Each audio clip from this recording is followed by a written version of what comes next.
and there is a question now from Pankaj here. And as to your lifetime question, life is here and now, living in the present is yoga, and who has known all the past? We can all use the tools for living in enlightenment. Rest is less relevant to me. Thank you, Pankaj, for your comments there. The first question I see here coming through is from Pretend Bangdiwala. Pretend is one of our graduate students here at Arihanta Institute, so I'm glad, Pretend, that you're here, probably joining from Mumbai. And Pretend asks, I had read somewhere that before Swami Shivananda in the 1950s started to evangelize yoga in Durban around the 1950s, the Arya Samaj had attempted to bring yoga in prominence from private practice to community practice around 1905 to 1940.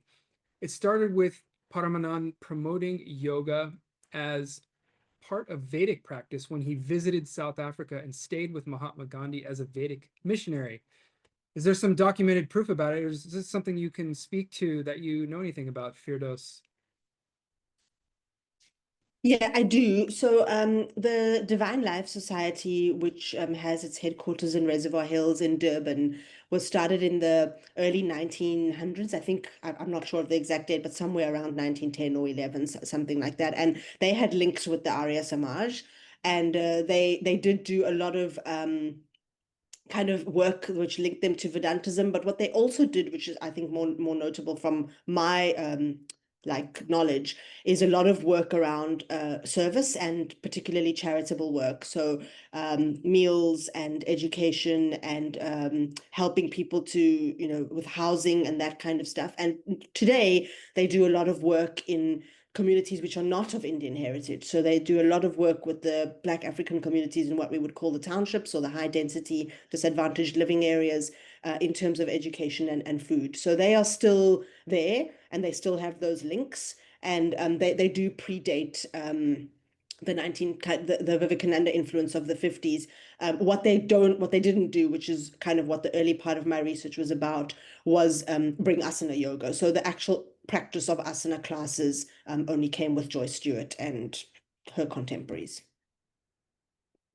That's fascinating. I wasn't aware of the history in such detail of South Africa, as I've been learning it from you, Firdose, since last year in Hamburg. I think you made the presentation there, and this is kind of an update on your research of what's going on there. And so knowing the roles of Shivananda as well as the Arya Samaj and other organizations of even bringing some of these ideas and cultural practices into South Africa, I find fascinating. And thanks to Pretend for that question from the audience.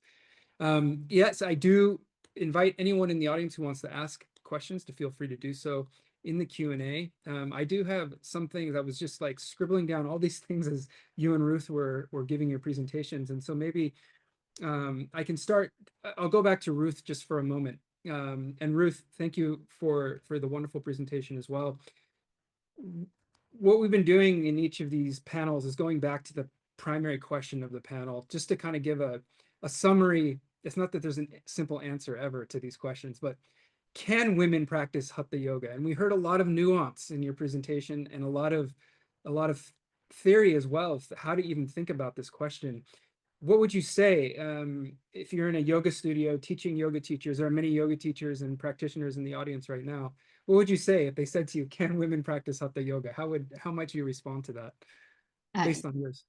Yeah, thanks for the question. Thanks for I should say, thanks for the overall panel. I think that there have been many synchronicities between our papers and linking themes. I think questions of identity have come up quite a lot, and gender, and what we're trying to do when we define yoga and define gender and racial identity as well, which I'm looking forward to kind of seeing how that work develops, particularly in your work, Firdose, and in Courtney's work. So yeah, good question. Can women practice yoga? Yes. Absolutely, yes. Then you get into all the nuance, which is, what do you even mean by yoga? And then, of course, we could break down women. But yeah, my short answer would be yes. Right. Okay. And then I suppose my follow-up to that was you had the image that I know Daniela, I think, Bevilacqua gave to you to use, and as very useful to see. Okay, here is someone who's practicing Hatha yoga. Have you done interviews in terms of understanding women who do practice Hatha yoga, how they understand it to be working on their body, whether that model of the body is an anatomical body, a subtle body, what model of the body are we basing this on, I suppose is my question. Maybe you don't have an answer to that, but I'm curious to know, you know, with the things you presented about the male body being often foregrounded in these pre-modern Hatha yoga texts and the instrumentalization of women's bodies, how is it that women today, what are some of the ways maybe that they might be understanding themselves to be practicing Hatha yoga? Yeah, super question. No answer, because I did not conduct interviews and I haven't done contemporary studies of this. My PhD was purely historical, textual, situated in the first half of the second millennium. So yeah, that work of asking people how they understand the bodies and the purpose of asana, pranayama, mudra, bandha, and what that might be doing, I think are complex and fascinating, and takes us back to the question of Kundalini as well. I mean, that's just a huge framework that is so important in the sources that I'm looking at, understanding the body as a reproductive and inverting reproduction, and the whole framework of Kundalini and awakening Kundalini, which I was I had come across kind of Bushman practices and people equating that with Kundalini, but I think, wow, so much more work to do there. I think we always go back to Mark Singleton's work, don't we? And I think he did quite a lot of analysis of, you know, what are these postures in relation to people's understandings? Like, can you place these movement forms on top of different kind of personal understandings of what the postures are doing, what models they're working with? But I can't give an answer from my own research. I do think, Christopher, you used the term there, the instrumentalization of women's bodies, and that's something that I think came out in Courtney's presentation as well, in relation to women as the clappers, and with the kind of fire ritual that she was describing. I mean, it wasn't, she wasn't making that point, but that's the sort of thing that would be interested to learn more about. And of course, what we're looking at in all of these presentations is absences in the historical record. And then how do we fill those absences? What are the historiographical tools that we can do that, use to try to do that? But then can the types of data respond to the questions of breathing bodies, kind of creating and recreating culture and ecstatic experience, spiritual experience, however we understand that in the present moment? What is that link? What does a text have?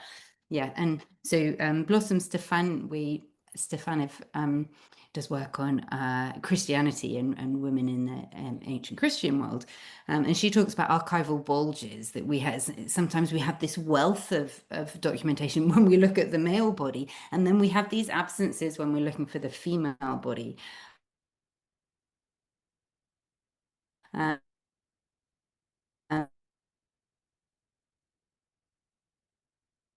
Ruth, your internet's cutting up a little bit.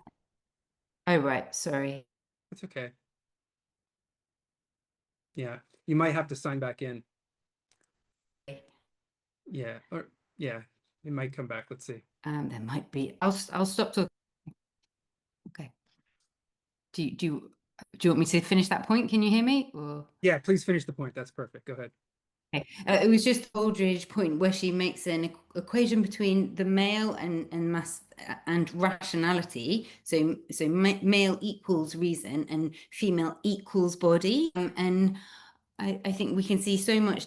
It's very hard to hold on to certainties through time, but we can see that equation, I think, like maybe 2 millennia even of historical in India, where female is equated with body. We can see that in Sankhya.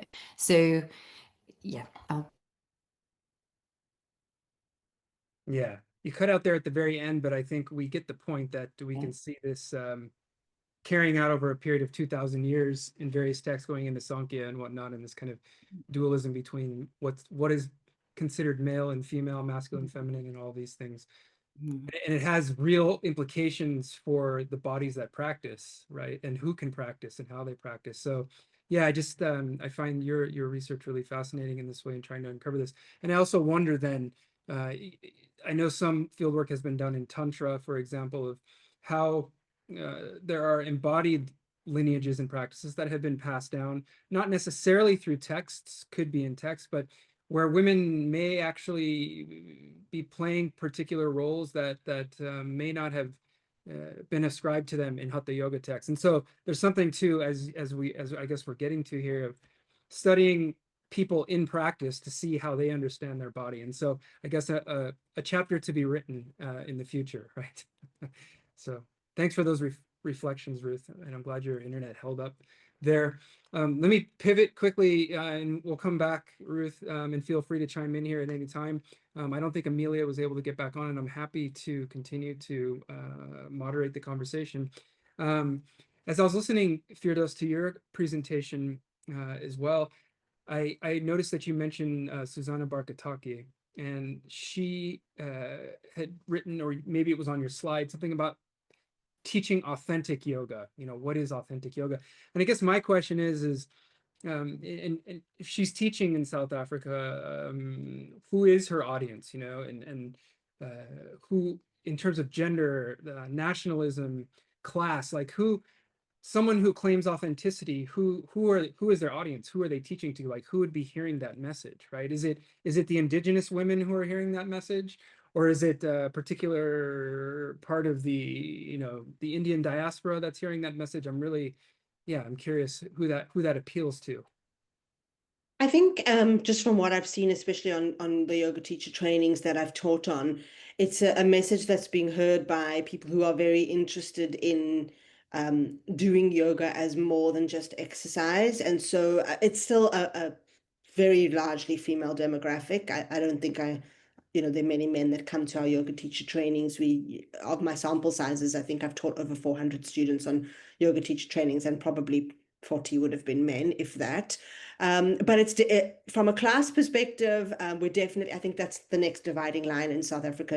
After race, we've now got class apartheid, really. And so what you can see is that it's the upper middle classes where disposable income is fairly plentiful, because most South Africans, and I do think that this is probably a point we can't make enough, are like just trying to get their next meal. Most South Africans are not having these kinds of conversations at all, and are just trying to survive in a country that is really poverty stricken. So that's the kind of audience. It's also, I think, what we saw happen around 2020 with George Floyd and Black Lives Matter, and the ripple effect of that in South Africa, which obviously the demographic is different, right? We're a majority Black African population who have for a long time felt that their lives don't matter. And what we saw coming out of that was a discussion around, particularly in the yoga community, what are we doing to make our spaces more accessible? Because we have also spatial apartheid in South Africa, where really a lot of people of color are still living in areas which make it difficult to access something like yoga, and difficult to access urban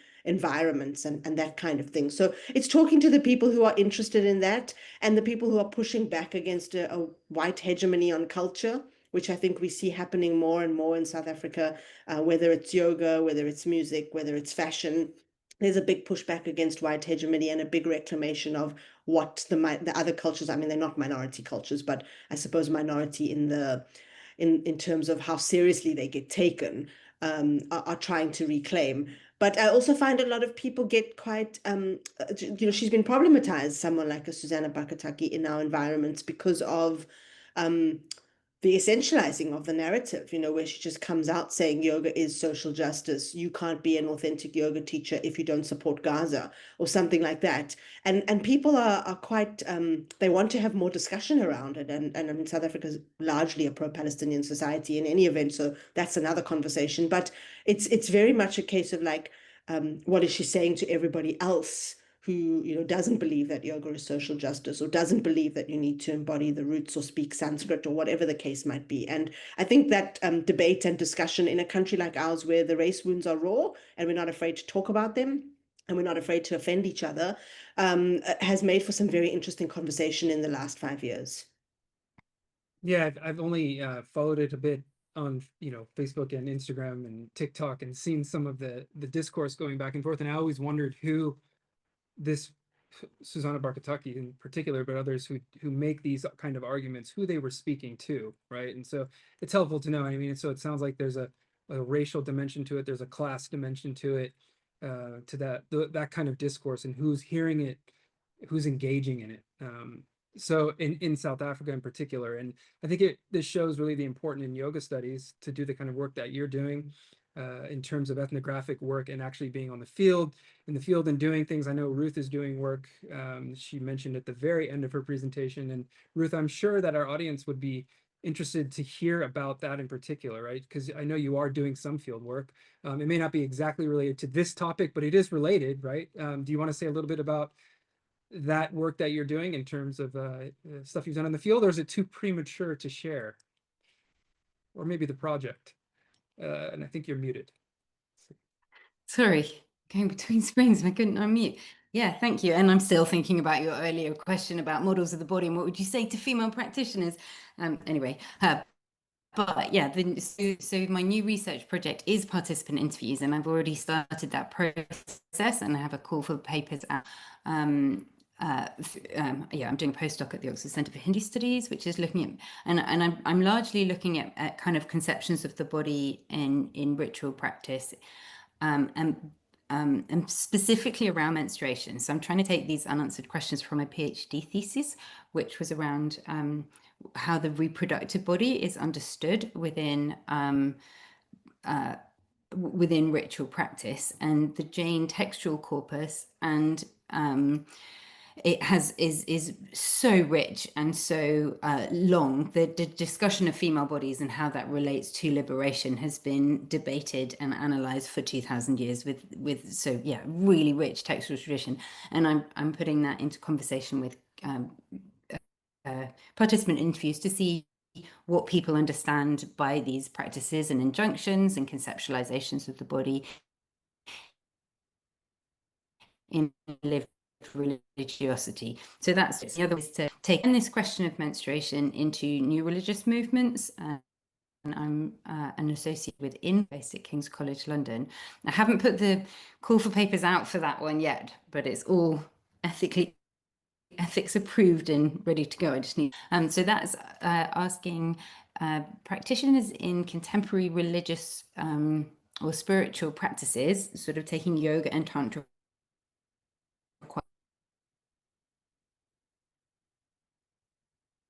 I think we broadly. Oh no. Can you hear me now? There you are. Yeah. Have you got me again? Okay. The historical haṭha sources appear to teach the stopping of menstruation. So I'm taking that stuff and testing it within contemporary tantra and yoga, spiritual and religious movements. So if anybody wants to talk to me about menstruation, I would love to talk about this, and I'm setting up the interviews at the moment. So please do get in touch. The easiest one is ruthwestoby@gmail.com. Yes, anything menstruation related, I'd really like to hear from you. I mean, and if I can go back to Christopher's earlier question, which was around like what models of the body do we think that we're working on in a contemporary yoga practice? I don't think people, from my experience as a yoga practitioner and teaching on yoga teacher training courses and in discussions with contemporary yoga practitioners, which is outside the framework of formal research, I don't think, very rarely are people thinking about Kundalini or thinking about reproduction or reversing reproduction. If anything, yeah, prana perhaps, but more a kind of musculoskeletal understanding of the body, which I think we can attribute to the success of B.K.S. Iyengar's approach to yoga, in which he was specifically told by the Inner London Education Authority not to bring religion or philosophy into his teachings. And so, and of course, that's Suzanne Newcomb's work, who was speaking with you a couple of days ago. And I find her work absolutely fascinating for kind of tracing this separation of yoga from these more esoteric, perhaps, understandings of the body, which nevertheless have continued within certain tantra movements, like the work of Tova Olsen, for example. She's looking at gender polarity in tantra movements and how people understand that. And that sort of work is fabulous, where you're where you're looking at contemporary ethnographies, but you're also working with the more historical textual sources. And Sharman Hatley, who was in the panel earlier, his work on Kundalini is fabulous, and in his work he makes the point that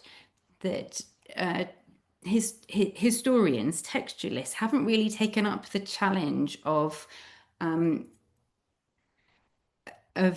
talking about sexuality in these early sources. They've kind of not picked up that challenge. So therefore, the way that Neo Tantra has adopted and adapted these teachings, well, it's a new formulation, and I think getting that into conversation with the historical sources is an interesting thing to do. Anyone wishing to do a PhD dissertation, there's your topic, right? I mean, it's waiting to be undertaken. Yeah, wonderful. And I think you made a good point there also about Suzanne's work, Suzanne Newcomb's book, Yoga in Britain, which I had the pleasure of reviewing as one of the first books I reviewed toward the end of my PhD, and I really enjoyed that book very much. And one of the points that sticks with me from that book was the decoupling of the kind of subtle body esoteric dimensions of yoga in Iyengar yoga in England, right? Due to the kind of intervention of the powers that be that regulated yoga and physical education there. I think it happened in London, right? Yeah. And that's a real interesting moment in the history of modern yoga, because there's so much authority ascribed to people like B.K.S. Iyengar, who have named so many poses and provided such a summary of pranayama and asana, but it has become so physicalized. And so the things that you're studying, the subtle body, Kundalini, and these things that have sort of dropped off the map of in yoga teacher trainings that aren't there as predominantly as they may have been in medieval or pre-modern yoga before. I use pre-modern to maybe before that decoupling took place, it's crucial, I suppose, to understand, because then it gets into questions of the things that you're researching exactly. Of, okay, so whose bodies were these before that happened, and were women there? Why is there an absence in the texts, so to speak, such a glaring absence compared to the male body? Yeah, thanks for sharing that. So you can also share your you can share with all of the participants here, Ruth, if you like, your email address. If anyone's interested in getting in touch with you about that, you could share it in the chat, and they could get in touch with you to discuss your project. I had one other question for Firdose, and this is, I think you touched on it in your presentation, but maybe you can elaborate on it a little bit more. You showed us the history of how, I think it was, you said 1960s. Is that when basically white women brought yoga to, and I can't remember her name, but brought yoga to South Africa? Yoga in the sense of the way that we understand it, as this kind of physical culture practice that involves the things that we probably are all familiar with. How, in what ways? We saw it in Courtney's wonderful talk. We saw how it's being kind of re-indigenized, right? So yoga, the discourse around yoga, what yoga is, the way I heard Courtney describe it was a very indigenous yoga. She saw, as she said, something along the lines of a reflection of her own traditions in yoga, and was also able to kind of insert those into her yoga practice. And she explained that in such a tangible way with the elements and whatnot. Do you see that happening in other ways in South Africa? It could be, and even particularly with women, because this is the title of this panel is, Can Women Practice Haṭha Yoga? How are women in South Africa, in these different circles that you noted, if it's Muslim, Hindu, indigenous, whatever, kind of reappropriating yoga, making it their own, even though it was brought, in the 1960s by white women, and probably practiced predominantly as well by them now? Yeah, I think what we're seeing, it's a really important question. Thanks, Chris, because what we're seeing among especially the Black African community in South Africa is a huge push to mirror and parallel yoga onto African indigenous knowledge and cosmologies. And in fact, it's a movement that's pretty much led by male presenting sangomas or traditional healers. So I've seen it more from a male side, but then there are a lot of female followers or female, I guess practitioners who would go to these traditional healers talks and classes. And I've seen a lot of that, particularly African cosmology, which deals with ancestral worship and calling on the ancestors. So that is a huge part of African indigenous knowledge, and also communing with the elements and finding similarities on the elements and mapping that onto the body. And a lot of full moon, new moon type practices that are part of both African indigenous traditions and yoga traditions. I've seen that a lot among various communities. But I think more what you're seeing in the female space is that women of various races in South Africa and all the different African traditions are still grappling with the question of, how do I inhabit this body in a way that is safe? And we're also grappling with, Courtney mentioned something like us being the rape capital of the world. And so just being in a female body can be quite unsafe in South Africa. So there's that issue. And then there's also the issue of how do I inhabit this body in a way that can cause change, because I think we're seeing a huge pushback against Western beauty standards, against ideas around, what the perfect physique should look like. And that's a huge movement as well among women in South Africa. And I think we've had a few discussions in teacher trainings around including modules on African indigenous knowledge, or including modules on, particularly in the Cape, where our Malay community is big, on a Malay ritual and that kind of thing. But it hasn't, where we run into a problem is that we then enter the discussion of, are we turning yoga into something that it's not? And are we trying to Africanize it or indigenize it too much? And so I think that's where we've got stuck as a yoga community in South Africa. And we've sort of what's also happened, to be honest, is a lot of people have turned to Pilates, and particularly reformer Pilates, because it seems to be an easier way to enter the discussion around the body.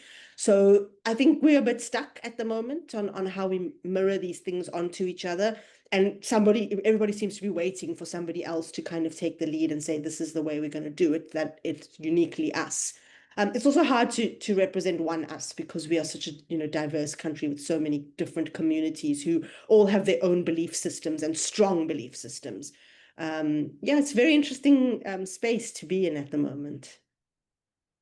Yeah, I can imagine. And as you describe that, I wonder what it is like for you as a yoga teacher who is also an independent scholar to be, as we've discussed, and are currently doing research. What is it like sitting in the position of a yoga teacher trainer? Who is your audience? I mean, who are you teaching? You were born in South Africa, right? But your family came from South Asia, from India, from what I understand, right? You're a Muslim woman. What is that like? Who are you teaching? Who is It's difficult, would be my first answer. It's tricky. I mean, who I'm teaching is mostly young women I don't know whether we're going to classify as young, between the ages of 20 and up until, I would say my oldest students are in their 60s. So women between the ages of 20 and 60, mostly white, who are wanting to become yoga teachers because they either enjoy the practice so much and want to share it, or have the time, money, and resources to take time off work and come and attend a teacher training, where, which is like a real luxury in this country. Or they just want to learn more about yoga and not necessarily teach it. And that's mostly who I'm teaching. But I don't only teach on trainings in South Africa, I also teach on trainings in the US and trainings in the UK. So I encounter like a huge range of people. And what I found a lot of the time is, being of Indian heritage, and I also do a lot of work in India because the company that I work for, which has no relation to yoga at all, is based there. It gives me a very uncomfortable closeness to the subject matter. And oftentimes when we talk about contextualizing ourselves in place and in culture, I am the one who presents as the closest to yoga, even though I'm from a Muslim background, and I'm at pains to say that. And people I think what we're finding is there's a real dearth of information around yoga history, and especially in South Africa, where the main sources of yoga history are the ones that we all know, obviously the books from Iyengar. Lots of people are Ashtanga yoga practitioners. Lots of people have read some version of the Yoga Sutras, but there's very little in the way of like academic knowledge and critical academic knowledge on the history of any of these practices. Lots of people have bought into New Age movement type belief systems. And there was a time when like the 7 chakra system with the rainbow colors was like the thing in yoga in South Africa. So slowly things are changing and people are becoming more aware and more critical. But at the moment I can just, I describe it as difficult, but it's also really interesting and really eye-opening. And it's given me a lot of things to think about and a real closeness to the idea, which we've always had growing up in South Africa, that our bodies are like instruments of resistance just by being themselves. And now we see that more being, in a female body, a body of color, a marginalized community. So yeah, it's something very close to us that we really explore very deeply.